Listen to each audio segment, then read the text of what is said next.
السلام عليكم ورحمة الله وبركاته. أعزائي مشاهدينا ومستمعينا قناة جت في العارضة. انتهت مباراة النادي الأهلي ووادي دجلة بالتعادل الإيجابي 1-1 والمخيب للآمال والطموح لصدارة الدوري العام المصري قبل نهاية الدور الأول. فاصل وهنتعرف على ترتيب النادي الأهلي بعد التعادل مع فريق وادي دجلة في الجولة ال15.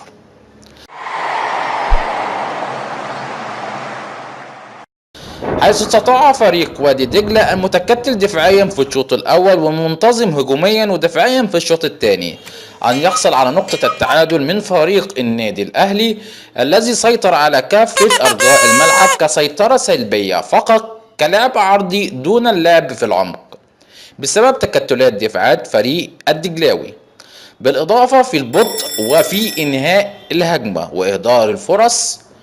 وجاء الشوط الثاني مغيرا نسبيا للنادي الأهلي وبدأنا نشوف بعض الاختراقات من العمق التي أسفرت عن ركلة جزاء أحرزها عبد الله السعيد في بداية الشوط الثاني، وبعدها بدقيقة لم يتهنى النادي الأهلي بهدفه الذي أحرزه عبد الله السعيد ومن تسديدة قوية تصاحب التوفيق للفريق الدجلاوي وتسكن شباك محمد الشناوي ليخطف نادي وادي دجلة التعادل مع النادي الأهلي وتنتهي المباراة بالتعادل الإيجابي 1-1 ليرتفع رصيد نادي الأهلي إلى 30 نقطة في وصافة الدوري الممتاز المصري برصيد 30 نقطة وليه مباراتين مؤجلتين مع النصر وفريق المقاولين، ويرتفع رصيد وادي دجلة إلى 15 نقطة.